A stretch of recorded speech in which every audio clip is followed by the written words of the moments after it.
Hello and welcome to the Retail is Detail podcast with your host, Jamie Hamer.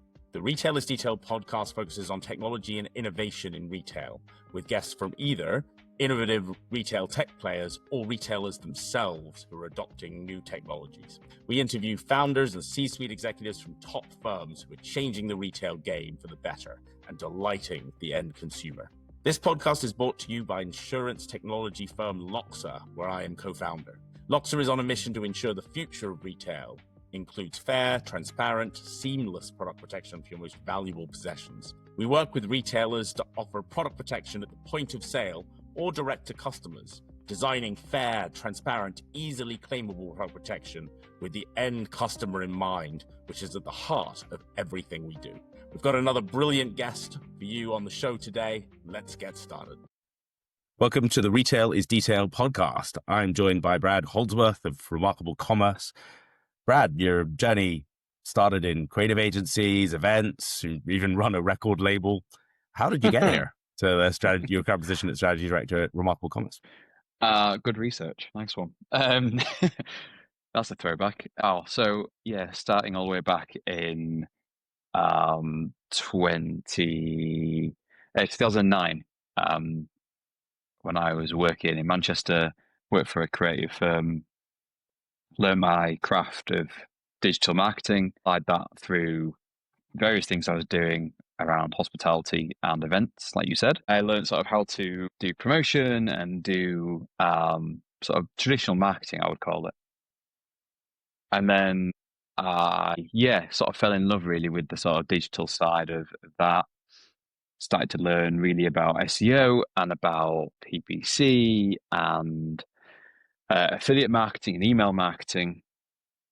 And then I joined Remarkable back in 2014, 11 years ago, and sort of evolved from then really into different roles over the past 11 years.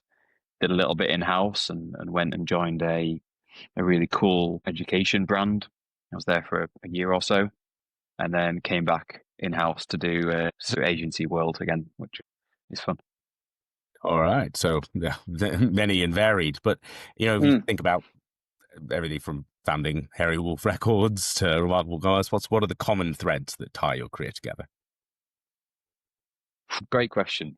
I would say, so I like agency world in the same way that I like doing the record label stuff, because I like working with lots of people at the same time. And I found that when you work sort of retail side, perhaps you're focused on your product and your customer, and you sort of have one goal and one viewpoint. In comparison, when you got a record label, when you've got, and it was a relatively small thing that I did. I had about 10 bands that I worked with, and we pushed out some good stuff, and I got them in some nice festivals. But I liked the varied nature of working with different types of musicians and different types of work on a daily basis. And it's the same concept really in working in an agency, because you've got loads and loads of clients that I talk to every day for lots of different challenges and different requests. So I think it's that varied nature of work rather than being sort of really so laser focused. I like the sort of that shotgun approach really of working with lots of different people. Cool. And what skills did you learn starting from a creative management background that have translated well into the e-commerce and retail world?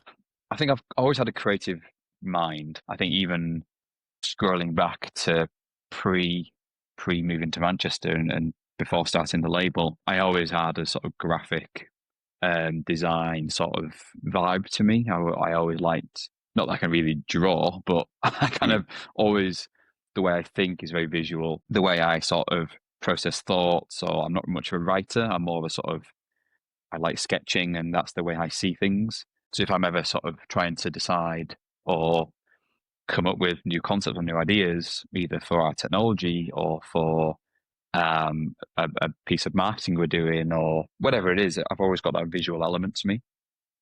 I find it easier to open up Photoshop than open up Word. And so I think that as a skill has sort of helped me throughout the last many years in this world. I've always kind of fallen back on that really as a way of being able to express either an idea or help describe something that I'm trying to present or pitch. And I started doing that, as I said, as a teenager, really.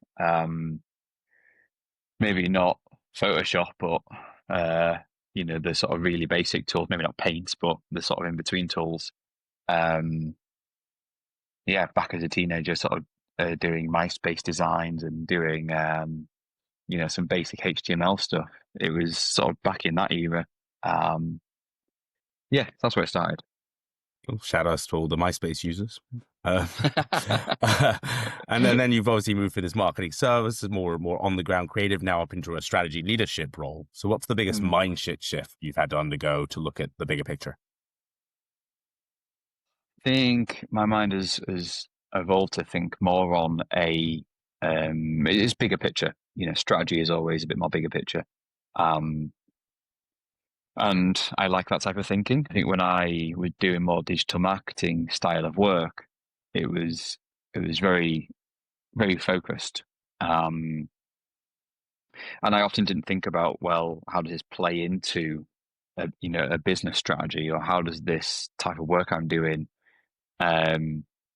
even what's the perception of it as in a wider lens. So if I'm talking as a digital marketing person to an e-com manager or a retailer, I often didn't think about, well, how does that person report on the work I'm doing, and how does that person sort of describe this work to their organization, or even how does this work fit into that bigger business strategy? And I was just sort of blinkered, I guess, with that approach. So that's something I've sort of really started to think about a lot more is like, what's the business strategy here? Like, what are we actually trying to achieve? And then fitting in channels and strategies and tactics into that after. So thinking a bit sort of wider spread, I'd say that's been one of the main things I've tried to do. I've also sort of started to enjoy more around the agency business itself and how we evolve as a company. So instead of just offering services and being obsessed about that as a piece of work, now I get to, and I love this type of work I do, think about as a business, as an agency, how do we fit in our world? What's our message? What are we trying to do? What are we trying to be known for? How do we evolve and help in the rest of the leadership team here at Remarkable to try and answer that question with a strategic lens rather than it just being operational? Or because I think that's an agency's sort of fallback is you think, well, without fleshing out too much of an idea, just let's run with it and work out how we do it. That's the sort of natural type of conversation. But I like to lean into more of well, why are we doing it? And have we thought about how we're doing it? And have we thought about not the operational stuff, but the bigger reason, and how that might play out, and what the impact of that will be on our existing situation, and what we want it to be in the future, and how will that impact, our perception. So the bigger sort of strategic stuff in agency world is, I think, what I really start to enjoy, and maybe where I'll sort of step more into over the coming years. Okay, so getting out of that what and execution to that why are we doing this, and what is this doing for our clients? Let's talk about Remarkable. So it's an increasingly large e-com platform service provider that you work with brands like Moss Brothers and Yule's Clothing. You've described it as the UK's most flexible e-com platform. What on earth does that mean? Great question. I try and describe us as a solution provider, which I think straddles both being a technology vendor and being a service agency. And for a very long time, and still today, the market understands those two things as separate things. They understand the agency world as solution integrators and as as service propositions where you pay a company to do a piece of work. And then you have on the other side of a table a technology vendor who offer solutions. And normally they're products, they're normally fixed things. Even in the SaaS world, they're normally quite fixed pieces of technology. And so we've always straddled both those sides of the table. We've always offered proprietary technology, and at the same time, we've always serviced that technology. And over the last few years, we've started to service other technologies. And we've also started to build out different types of technology. So we've kind of evolved on both sides of that proposition. So I describe us as a sort of solution provider because solution in my head both means technology and solutions as how to get a problem fixed. And that sometimes doesn't mean creating technology. It sometimes just means going in and knowing which bolts to tighten rather than building it from scratch. Yeah, that's how I would sort of describe what we do in terms of the technology themselves. So for the last 25, 26 years, we've been building custom solutions. So we built a proprietary e-com platform that competes mostly or is comparable mostly with Magento, for example, which is known as a flexible solution in terms of its its history being sort of known as being editable in a way that you need it to be. Can't remember where I was going with this. Well, you were probably about to make the comparison to Magento, which we've heard as an e-com platform we've had mixed reviews about on this podcast. So I'd welcome you to give your honest thoughts on the comparison. Yeah. I mean, since its purchase of Adobe over the last few years, I think the market's evolved quite a lot. I think retailers have started to understand what SaaS means, and they've started to look at Shopify and the likes of, and started to buy into that mindset. However, if you're on Magento or a similar type of technology, you're probably using that for a reason. And the reason is probably because you have some level of requirement in your business that means you can't have off the shelf. It means you probably need some level of customization capability, whether that's on the front end, on the storefront, whether that's some custom apps or some custom functionality that the customer uses, or in the back end, in the actual admin portal that the merchant logs into, and they might need some custom capabilities in there. Normally, a retailer using Magento has that type of requirement. And so when they're looking at or thinking about technology decisions, if Magento is discussed and swapping it out for something else is discussed, normally they don't look at Shopify as a viable solution or any SaaS solution, to be fair. They normally think, we need to build from scratch, or we need to look at some type of other, probably even enterprise-grade technology that's fixed. And the reason for that is because, again, it's a bit of a market mind shift thing that most retailers, merchants believe that technologies, especially in the SaaS world, only work as they work. They're there's plugins and there's apps available to do certain things, but the gaps around it and the sort of edit capability and configuration is quite limited, quite restricted. So we compete with Magento for that reason. And I would say of the good handful every year that we take in terms of new merchants, most of the time they're from Magento previously. If I look at the last few years, almost all of them have been ex-Magento retailers coming to us, migrating onto our platform. That's the platform, but then there's the sort of bigger technology ecosystem that we offer, where there's warehouse, middleware, loads of other stuff. So we have quite a lot of sort of ISPs, so to speak. Okay, cool. So give me a pitch. I'm a Magento retailer. Why should I come over to Remarkable? I would say you reduce cost, you gain flexibility, and you don't have the whole patching thing. So a lot of our merchants, if I take SGS, for example, Power Tools retailer launched with us last year, had been on Magento for many, many years.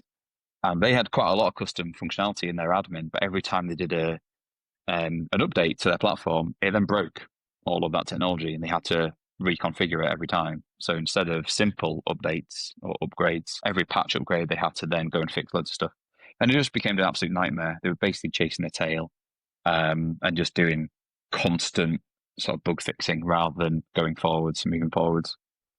So yeah, you don't have that with us. You don't have that sort of update nightmare that happens with Magento. You have your own custom platform that evolves with you. You have your own roadmap. You have your own functionality and capabilities, and we give you access to a list of a core roadmap of functionalities. So it's the best of both worlds, really. You get that SaaS capability, but you also have the ability to take it in a direction you want to. And then on a commercial level, we offer a very different commercial model. Most retailers hate giving away margin. And so we don't offer a sort of GMV model where we'll take a percentage of sales or anything like that. Yep. Instead, we're just fixed fee. And that's either based on a license or it can be based on a retained services package. So yeah, there are commercial benefits, there are capability benefits, and then the wider ecosystem is also really attractive and why most Magento brands come to us. So if you were looking at your technology stack and thinking about how does this look in 5 years' time, you probably are not just looking at a single piece of the puzzle. You're probably not just thinking, okay, my Magento platform needs replacing. You're probably also thinking, well, if I do that, then my ERP will start to break. So that probably needs replacing. And also my warehouse technology will need reviewing because we've got 3 warehouses and they don't talk to each other and whatever. So we'll need another thing there. And we're also looking at marketplaces. So if we introduce 5 new marketplaces, how do they all connect and talk to each other? When you start thinking that way, you have quite a minefield in front of you. And so we're that partner who can advise and help you on that journey because we've done it 25 years pretty well. Right. Nice. And like when you sit from sort of you head of e-commerce at TTS and head of strategy at Remarkable, like what are the blind spots that retailers overlook when looking and working with partners that you're now helping brands to avoid? Blind spots that retailers don't see. Something I really enjoyed about being client side was the strength you have as a retailer to really push agencies. And this is an invite to all Remarkable clients listening. yeah. Come and push us. There's plenty that do, don't worry. But I would sort of encourage retailers to really push your partners.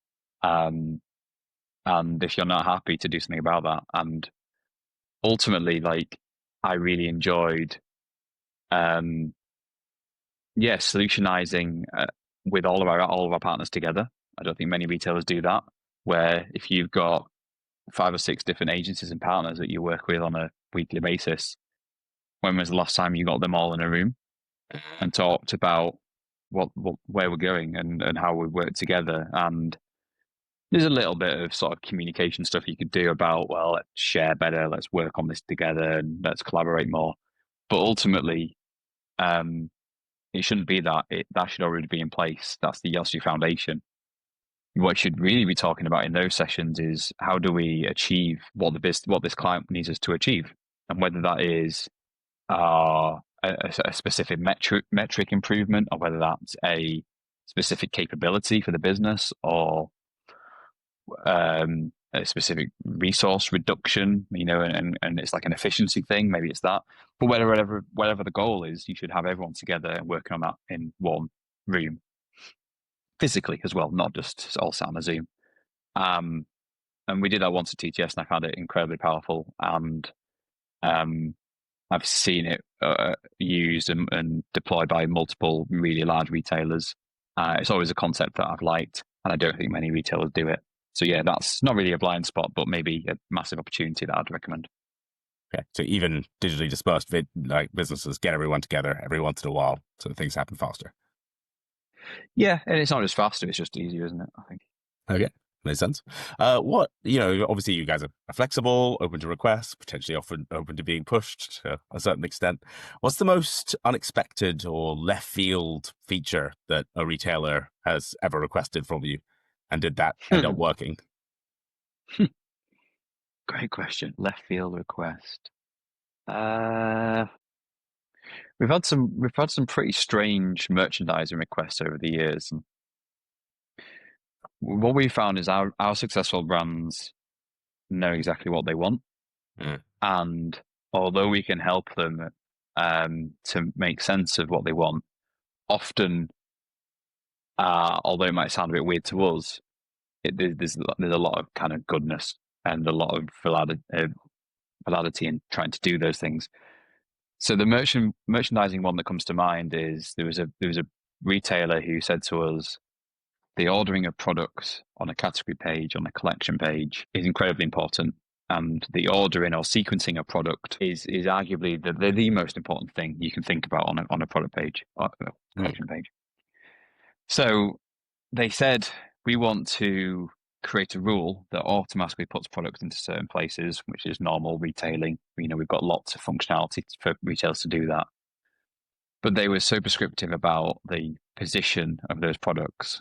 And it was quite literally saying, this category, I want a certain color style or I think it was color, a certain color to start at this certain position, like position 12 or something. And no red product should ever live above that product. So if I've got a collection page that's got all of my t-shirts on it, that might be automatically ranked by season or whatever, but I do not want any red product above that number. And it was like, okay, sure. Okay, possible. Of course it is. And we deployed that. And we've now built out capabilities to let the merchant take full ownership and control and build their own rule sets and build their own sort of balance factors, we call them, and rule sets.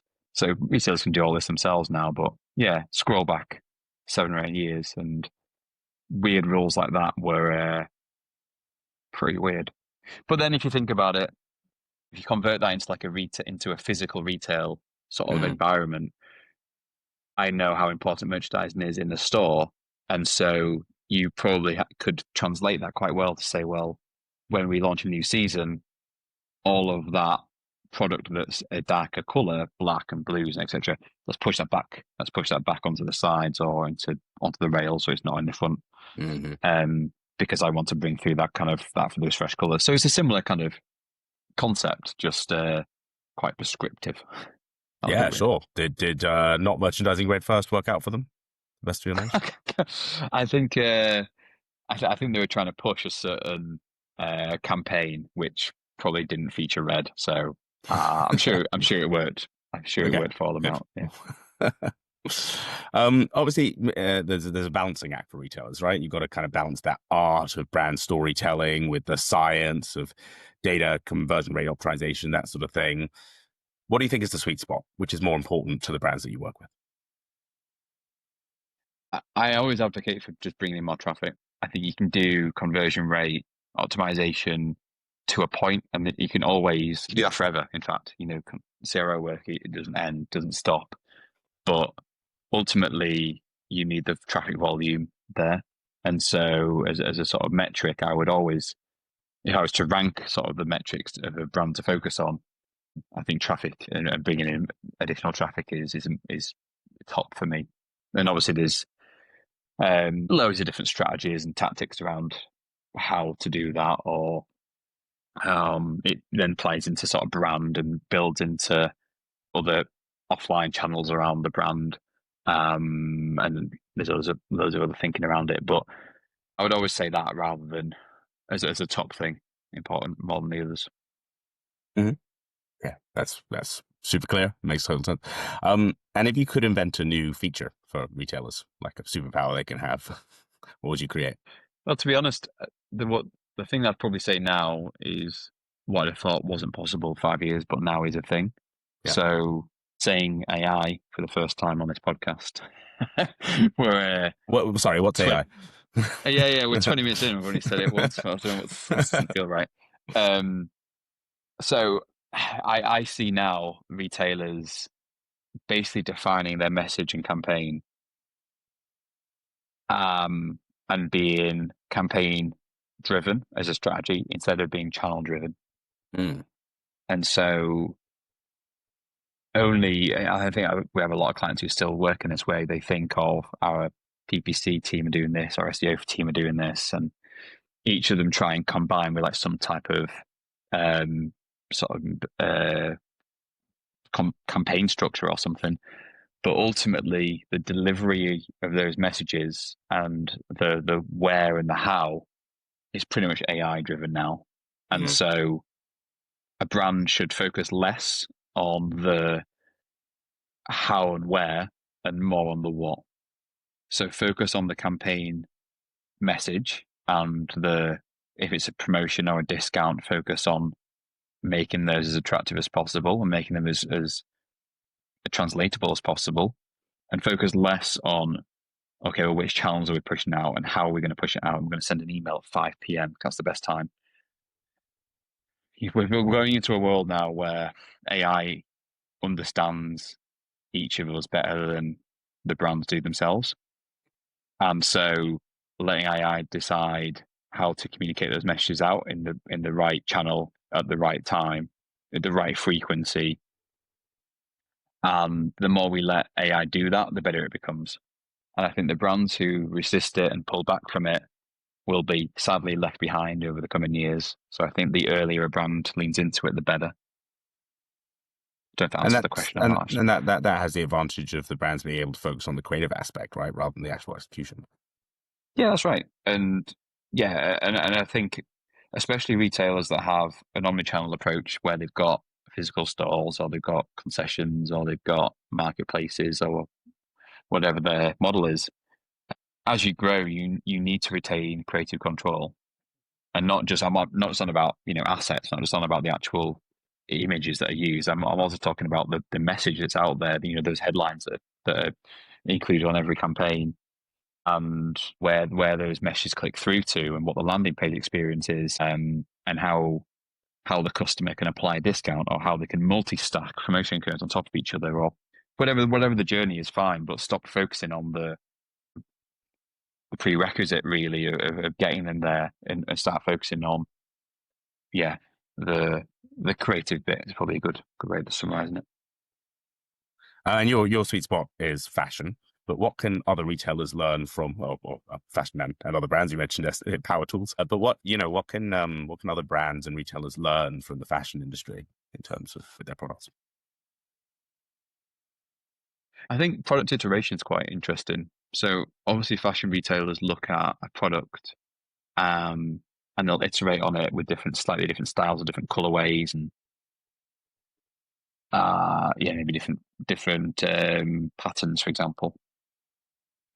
And that small iteration process where you look at a product page on a fashion site and you might see 10 different sort of variations of that product, in comparison to looking at other verticals where there's much less variation, and so you have these sort of more individual pieces. And so I think other categories can learn from that, and where possible, obviously from a production sense and be an end point of view, but where possible, try and look at smaller iterations of the same piece rather than brand new product creation. Black Friday scaling, always a big talking point. Is there a behind the scenes moment you can share where strategy and tech collided under pressure? I mean, as a technology vendor, we take peak trading incredibly seriously. And throughout the year, outside of peak, we do a huge amount of security and stress testing, and penetration testing, and lots of different things throughout the year to improve the scalability and stability of our sites and our admin systems to that point. I can say, like, one of the things that we've done over the last few years is introducing, from an architecture point of view, introducing additional levels of caching. And so typically a website is refreshed on and what we do is we add extra layers of caching, so that when a customer visits a site, there are, instead of just sort of top level caching, there's extra levels beneath that. And it means that not only a site is fast to everyone in terms of its use, and its sort of load time is really quick, but also means from an architecture point of view, it's much more efficient. and not as intensive from a server point of view. So as we've evolved into this world of cloud and overall architecture improvements over the last few years, the strategy behind making sure that our technology is scalable and robust is important to us. And so that's where technology and strategy have kind of come together really to look at how do we improve that metric, that scalability and that robustness piece of our platforms. And I'm proud to say that looking at all of our 100+ sites over the last Black Friday and the hundreds of pieces of middleware and technologies that are all firing and syncing, we've had, touch wood, some really sort of stress-free and smooth Black Friday trading periods over the last few years. So I feel like we're doing that right. Yeah, Well, I'm trying to think of a retail example of. One thing I would say was we had a client last year who ran a test about comparing the performance of trading when they ran a omnichannel. And when I say omnichannel, I basically mean the same campaign in store and online.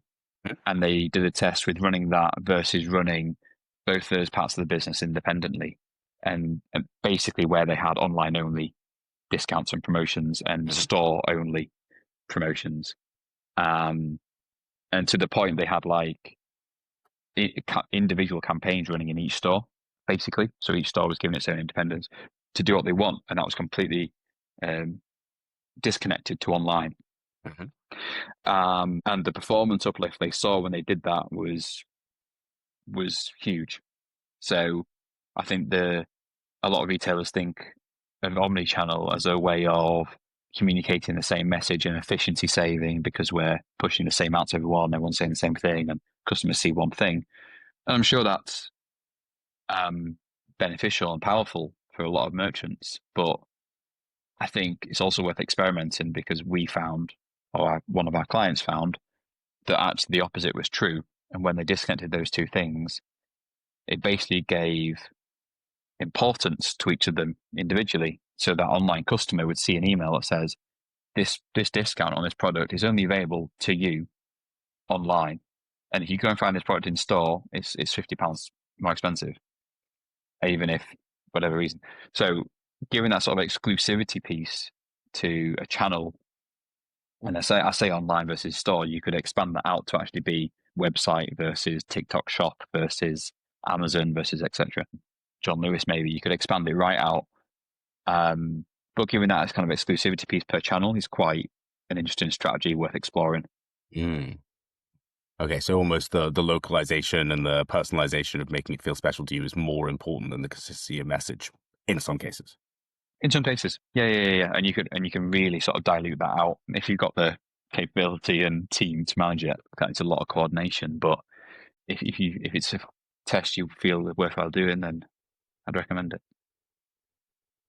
So Remarkable offers everything in one place, right? You've got 300 partners, you've got product information management, you've got order management systems and merchandising. What's the biggest one that when you show it to customers, that whether that's a partner or part of the Remarkable tech stack itself, where people go, that's awesome? I think there's a sort of wow moment for each technology provider. So if I look at warehouse, for example, we went to see an existing client the other week, and we were looking at their existing incumbent warehouse technology, and then we sort of showed them literally 2 or 3 things because we didn't have time to show them everything. We just showed them 2 or 3 sort of interesting pieces, and one of them was how's the best to describe it? Automated routing capability. Essentially, where instead of when you pick product in a warehouse, normally retailers will pick by either by order or by wave. And we've developed an interesting piece of technology that essentially allows you to do that more efficiently.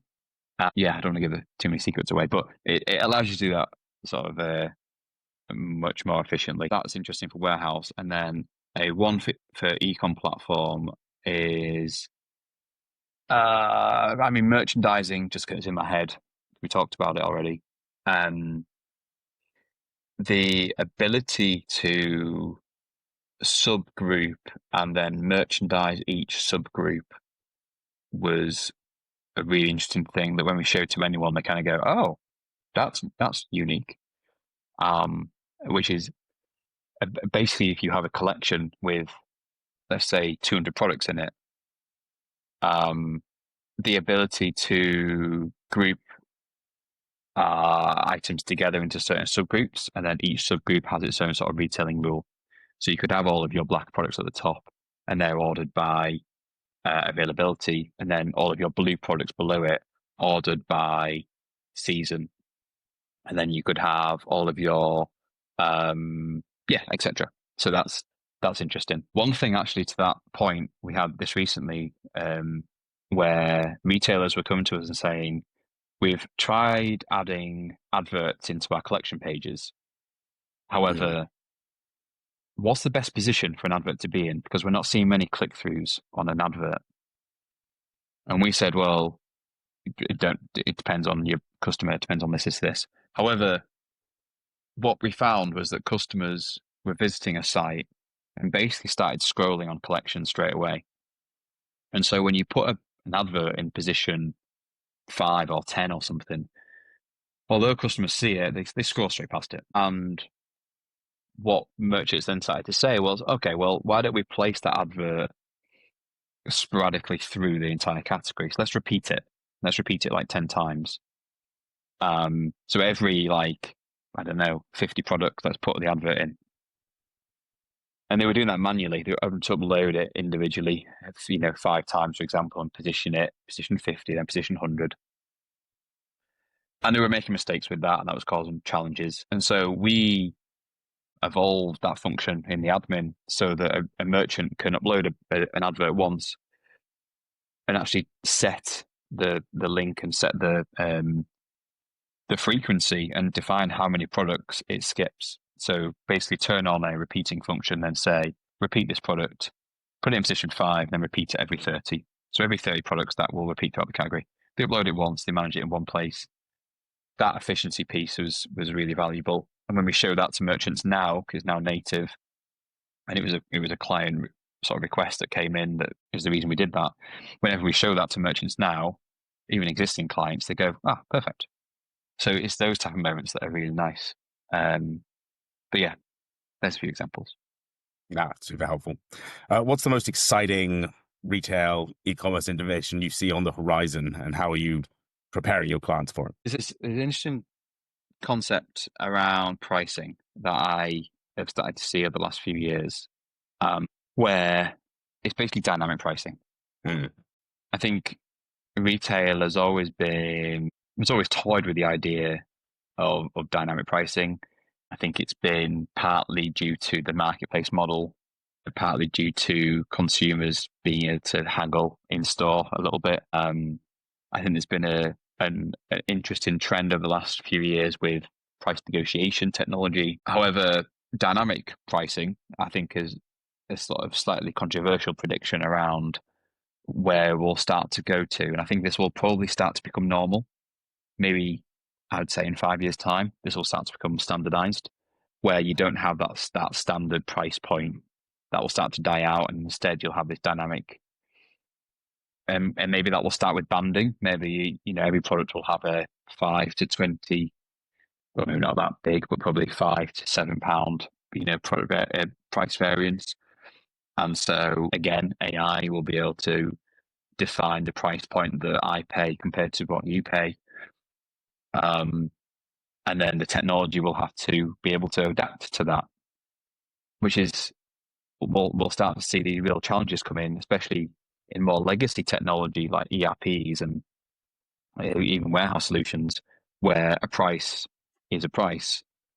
And in the future, a price won't be just a price. A price could be somewhere between these two prices. And the price of an item per order will be different to someone else's order. So yeah, I think that is going to be something that will happen, dynamic pricing. And I also think that merchants are not ready for that because they're used to buying product, like buying the merchandising teams will buy product at a value per SKU or per line or whatever the metric is. And they're used to working out cost models based on that. And they'll start to need to adapt that, and that'll start to involve finance teams and commercial teams to start looking at how do we model that out. If we buy in 500 units of that piece, and if we sell it between these two price points, what's the most we can make or the least we can make? And that evolution of on a commercial sense will be interesting. But yeah, I think that's coming. Okay, makes sense. And how do you think the end consumer is going to react to that variable pricing? I think there's always going to be skepticism. I think we might go into a world of, and I think I'll make this statement sort of more globally. In fact, that I think we're going into a world where us as consumers will start to push back against these type of capabilities and AI as a general trend and concept. I think that consumers will start to rebel against it because they don't trust it and because it's a bit of a scary thing. And maybe where we'll end up with is a product page that has a buy at X price or a sort of offer price kind of capability, similar to what Vinted do with I can buy this for £20 or I can offer 18 perhaps, and there'll be some sort of automated negotiation in there perhaps. So yeah, we might go into that world where it's more softly introduced rather than straight away every consumer is showing their own price. And I think this will happen in retail first, and then and in the sort of D2C world, and then it'll evolve into B2B and trade and other worlds as well, where it's a little bit more fixed, I guess.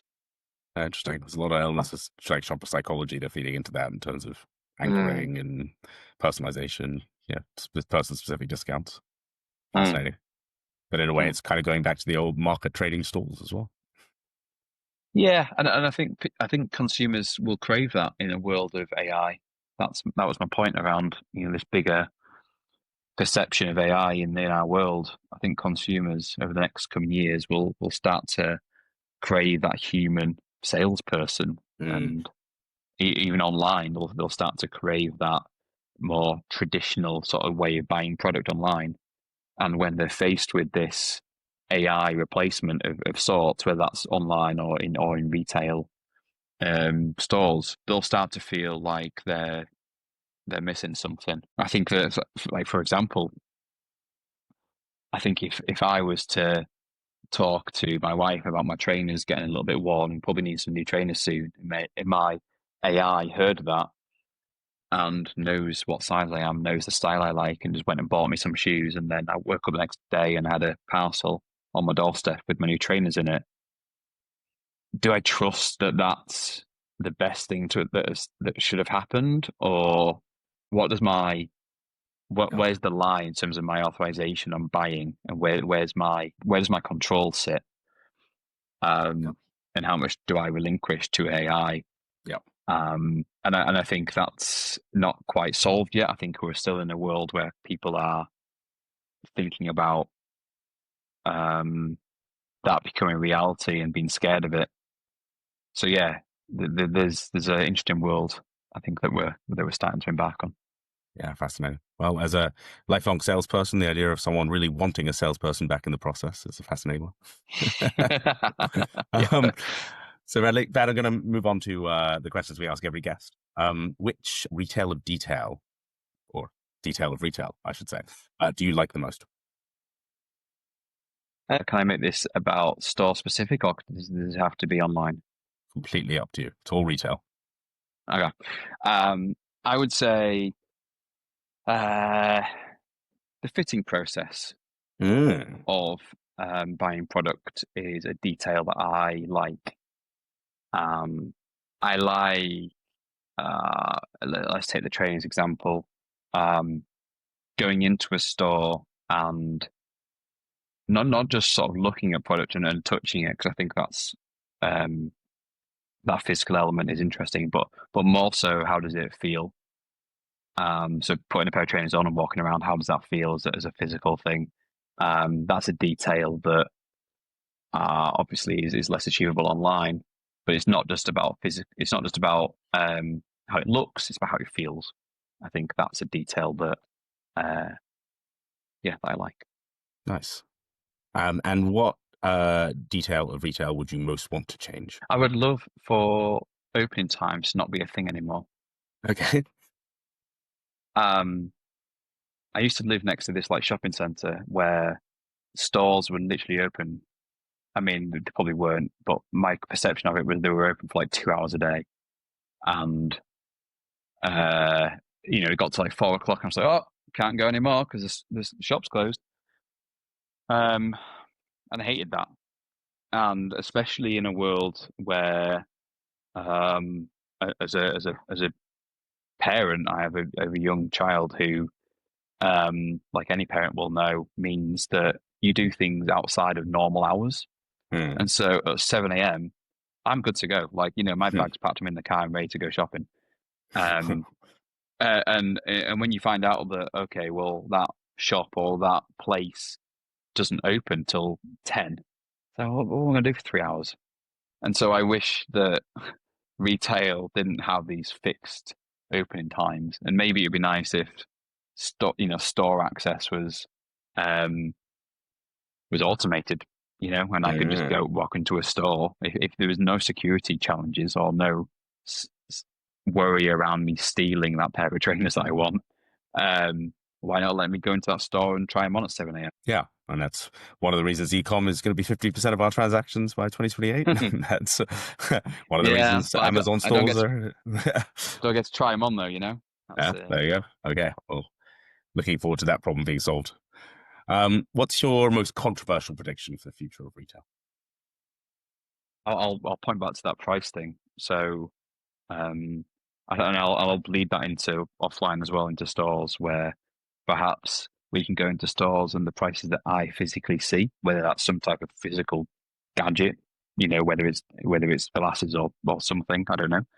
But where I see product at a certain price and you see product at a different price, I think it's easy to achieve online because my devices and your devices are different, but in store is going to be a little bit interesting.